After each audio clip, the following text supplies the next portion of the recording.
जय हिंद दोस्तों। हर एग्जाम के लिए अति महत्वपूर्ण आज हम लेकर आए हैं आपके लिए 8 बिंदु। ये 8 बिंदु हमारे साथ आप 8 मिनट बने रहिए। ये 8 बिंदु आपके हो जाएंगे हर एग्जाम के लिए कंफ्यूजन दूर। तो आइए हम बात करते हैं ये 8 बिंदु।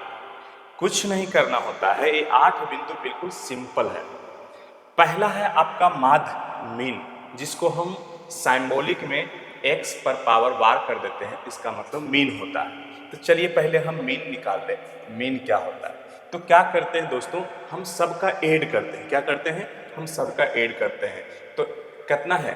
1 2 3 4 5, 5 गो 10 है तो 50 हो गया। 50 9 59, 59 11, 70 70 11, 81 81 9 90। टोटल कितना है दोस्तों? 90। टोटल कितना है? 90। क्या है गिन लीजिए, 1 2 3 4 5 6 7 8 9। टोटल आपका 9 टर्म है। कितने टर्म? 9। भाग दे देंगे, आपका हो जाएगा 10। ये है दोस्तों आपका, ये आपका जो आ गया 10 आ गया दोस्तों आपका, ये आपका माधा। क्या आ गया दोस्तों? 10 आपका माधा आ गया। दूसरा कह रहा है बहुलक। दूसरा क्या कह रहा है? बहुलक। बहुलक वे होते हैं जो इसमें सबसे अधिक टर्म आया। बहुलक मतलब बहुवार, जो यानी कि बहुवार आया है, मतलब ज्यादा बार आया। बहु मतलब ज्यादा। तो देख लीजिए दोस्तों, इसमें सबसे ज्यादा कौन सा आया है? तो सबसे ज्यादा 10 आया है 5 बार। तो आपका बहुलक हो गया 10। दूसरा है आपका माध्यिका। तो चलिए हम माध्यिका निकालते हैं। माध्यिका निकालने के लिए हम क्या करते हैं? माध्यिका निकालने के लिए हम जितने भी टर्म होते हैं, हम उसको एक मोटा मोटी गिन लेते हैं। तो गिन रहे हैं तो लगभग 9 आ रहा है। तो क्या करेंगे, हम सबको अरेंज नहीं करेंगे।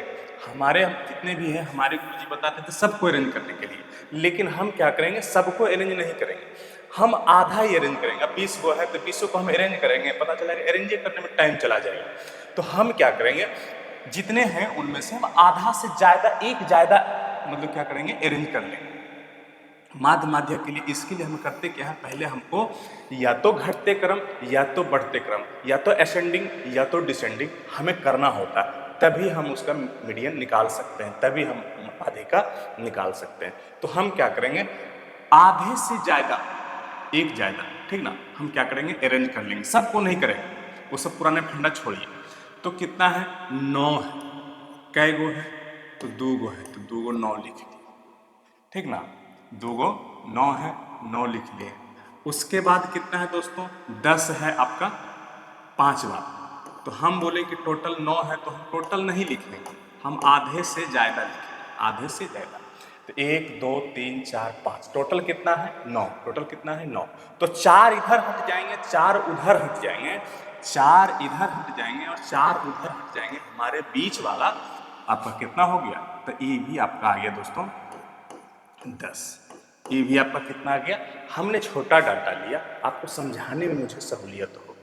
तो क्या किए हम, हमने 10 ले लिया ये इसका 10 आ गया। हमने क्या किया, फिर से एग्जाम में 20-20 डाटा मैंने देखा है।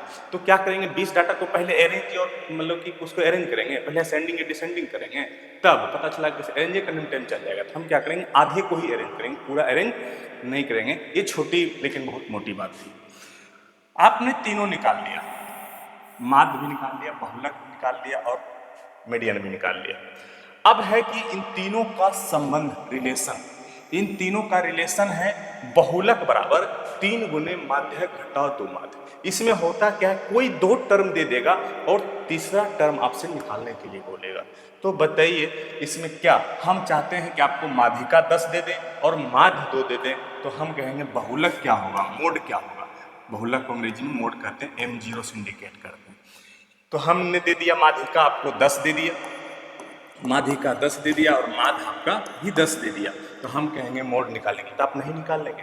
हम कहेंगे जी सर, क्योंकि आपने बताया कि बहुलक बराबर 3 गुने माध्य घटाओ 2 माध्य, 3 गुने माध्य घटाओ 2 माध्य, 3 गुने माध्य घटाओ 2 माध्य, अर्थात 3 पहले लिखना है फिर 2 बाद में लिखना है।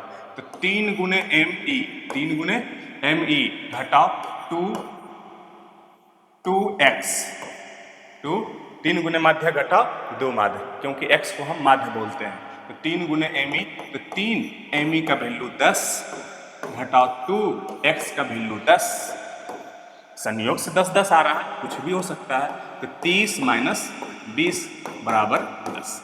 हमने ऐसा डाटा लिया कि मैजिक लगे, तो थोड़ा सा इसलिए ये आपका आपने देखा कि आपने बहुला कि ये इसका रिलेशन भी इस टाइप से आ रहा है कि 10 निकला। अगला है आपका पांचवा है आपका परिसर।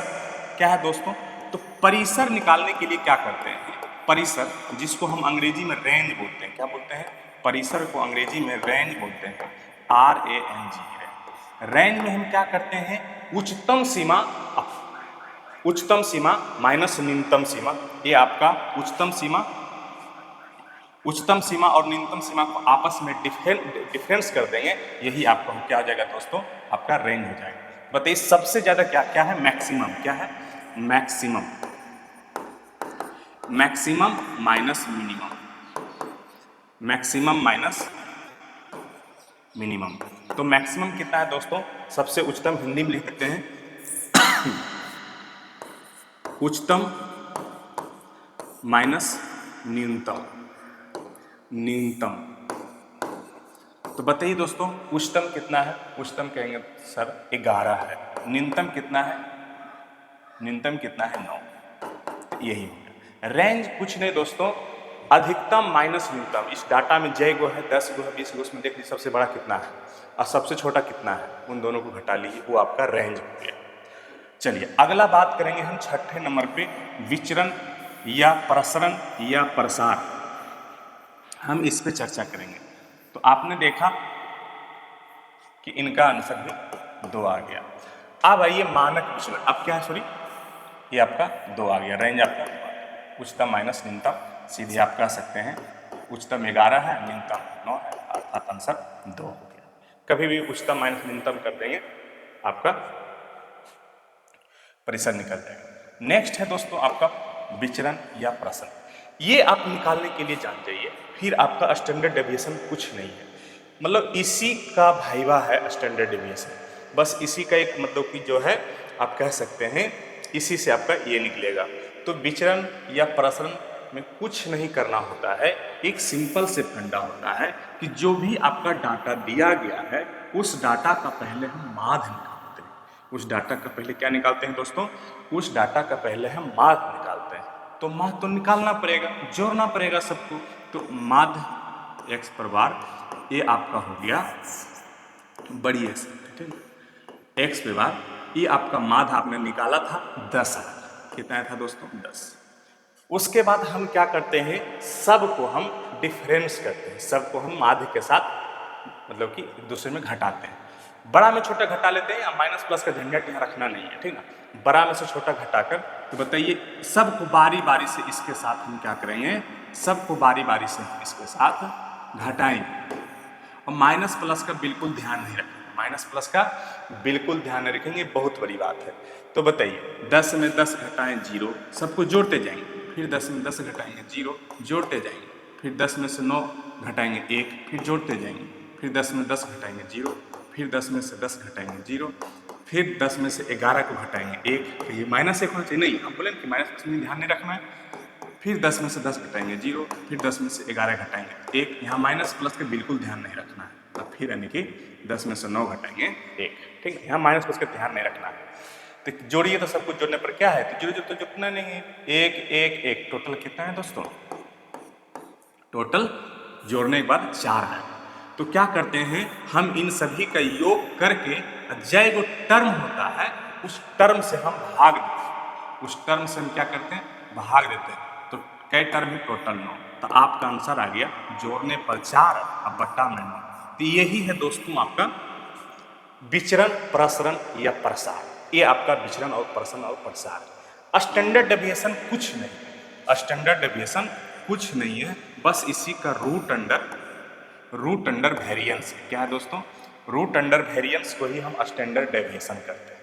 तो क्या है? आप कह सकते हैं इसका मतलब है सर कि जो हम परिसरण या प्रसार निकाले हैं उसी को रूट अंडर में डाल देंगे, यही हमारा स्टैंडर्ड डेविएशन हो गया। जी हाँ, तो स्टैंडर्ड डेविएशन में हम कुछ नहीं करते हैं, बस उसी को हम रूट अंडर डाल देते हैं, हमारा स्टैंडर्ड डेविएशन हो जाता है। लास्ट रही विचरण गुणांक। विचरण गुणांक कुछ नहीं है, कई बार चीजें विचरण या प्रसरण दे करके आपको स्टैंडर्ड डेविएशन मांग के रहता है, कभी स्टैंडर्ड डेविएशन दे करके आपको अब क्या करता है, आपको इन दोनों को दे करके विचरण गुणांक मांगा जाता है। ये बहुत बड़ी हम बात बताने जा रहे हैं, बशर्ते एग्जाम इनका यूज नहीं करता है, लेकिन कर ले तो अलग चीजें हैं। स्टैंडर्ड डेविएशन 3 प्रकार के हो सकते हैं और ये स्टैंडर्ड डेविएशन ये माध्य से भी निकाला जा सकता है, मीडियन से भी निकाला जा सकता है और मोड से भी निकाला जा सकता है। ये हम बहुत बड़ी बात बता रहे हैं।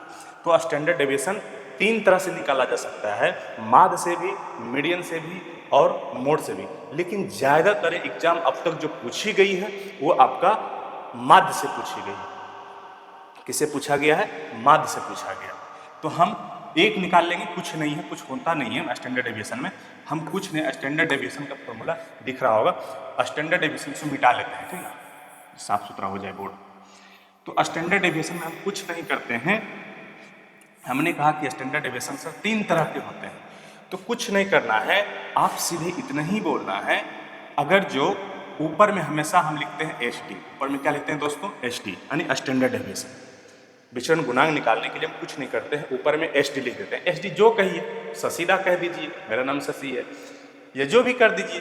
एच डी को कोई ट्रिक बैठा लीजिए कि भाई वो ऊपर हो, ठीक ना, एच डी और नीचे एम कर दीजिए। तो अब देखते हैं, लग रहा है कि एच डी एम बढ़ गया, यानी एच डी ऊपर होगा, एम नीचे होगा, एच डी एम, ठीक ना। तो कहीं ये तो माध्य, ये तो ए रहेगा तब ना, मीन रहेगा तब ना। अगर जो मान लीजिए कि मीन है, अगर जो हो सके आपका मीडियन रहे तो आपको यहाँ पे मीडियन होगा। यदि आपको बहुलक से निकालना होगा तो बहुलक। कुछ नहीं होता है, आप हमेशा नीचे वाला चेंज होता रहता है। मीन निकालना है तो ए पर जाएगा, ए निकालना है तो ए पर जाएगा, ए निकालना है, जिससे रिलेशन निकालना होता है वो निकालना। ज़्यादातर एग्जाम अभी तक जो पूछी गई है वो मीन से ही, माध्यक से ही, माध्य से ही निकाला गया। तो हम इसीलिए फॉर्मूला इसको बैठा लिए, ऊपर में हम स्टैंडर्ड डेविएशन रखते हैं और नीचे में हम माध्य रखते हैं। अभी अभी आपने देखा कि आपका स्टैंडर्ड डेविएशन कितना आया था? 4√4/√9। आप इसको निकाल भी सकते हैं। √4/√9 को आप कह सकते हैं कि 4 के वर्गमूल से 2 हो जाएगा और 9 का 3 हो जाएगा। तो आप कह सकते हैं कि आपने 2/3 निकाला था स्टैंडर्ड डेविएशन। स्टैंडर्ड डेविएशन 2/3 निकाला था और माध्य आप 10 निकाल चुके थे। तो नीचे में क्या करेंगे दोस्तों? 10 से भाग। तो ये आपका जो निकल गया उसको काट लेंगे, 2×5 = 10, ठीक ना, अर्थात 1/15 है। ये आपका निकल गया विचरण गुणांक। अब ध्यान रहे कि विचरण गुणांक इतना नहीं होता है, इसको परसेंटेज में बदलना होता है। इसको क्या करना होता है दोस्तों? इतना करके विचरण गुणांक करके, तो बटा तो करना ही होता है, बटा करके, चलिए छोड़िए, चला गया। अब क्या होगा? ये जो हम बता रहे थे विचरण गुणांक, coefficient of mean, coefficient of mean, ये दोस्तों अलग अलग चीज़ों से निकल सकता है। कोएफिशिएंट ऑफ मीन हो सकता है, कोएफिशिएंट ऑफ मीडियन हो सकता है, कोएफिशिएंट ऑफ मोड भी हो सकता है, सब अलग अलग हो सकता है। तो हम मीन से निकालते हैं तो क्या करते हैं? एच डी ऊपर में होता है और मीन जोड़ डालना है। नीचे मीन भी हो सकता है, नीचे मीडियन भी हो सकता है और नीचे मोड भी हो सकता है। लेकिन वो आपको ध्यान रखना है क्या बोल रहा है, किससे रिलेशन से मांग रहा है, आपको मीनिंग से मांग रहा है कि मीडियन से मांग रहा है कि मोड से मांग रहा है। लेकिन हमने कहा कि अभी तक एग्जाम में पूछी है ज़्यादातर है वो मीन से ही पूछा है, माध्य से ही पूछा है। और इंटू 100 कर देना। इंटू क्या कर देना है दोस्तों? इंटू 100 कर देना है। हमेशा कोएफिशिएंट जो होता है वो परसेंटेज में मांगता है। क्या मांगता है? परसेंटेज मांगता है। जैसे करेंगे तो आपका ये परसेंटेज में आंसर आएगा, इससे निकाली जाती है। आपने देखा स्टैंडर्ड डेविएशन 2/3 आया था, नहीं, माध्य आपका 10 आया था, आपने निकाला था और उसके बाद 100 से मल्टीप्लाई कर देंगे तो आपने देखा तो इस 0 से 0 घट गया, टोटल में 20/3, 6.23%। तो इस तरफ से निकाला जाता है। हम चाहते हैं, हमें लगता है दोस्तों सॉरी, हम उम्मीद करते हैं दोस्तों ये वीडियो आपको बहुत ही इंफॉर्मेटिव और बहुत ही अच्छा लगा होगा और इससे एग्जाम कभी इससे अछूता नहीं रहता है। अभी बिहार एसएससी का एग्जाम होगा, रेलवे का एग्जाम होगा, धड़ल्ले से भर भर के एक क्वेश्चन यहाँ से आना ही आना है। टॉपिक भले ही छोटा था लेकिन ये बहुत ही मज़ेदार टॉपिक था। यहाँ से हमेशा लड़का को कन्फ्यूजन भरे रहता है। तो हम चाहते हैं कि आप इस वीडियो को 10 मिनट देख लीजिए, देखकर अपना कन्फ्यूजन को दूर कर लीजिए। जय हिंद।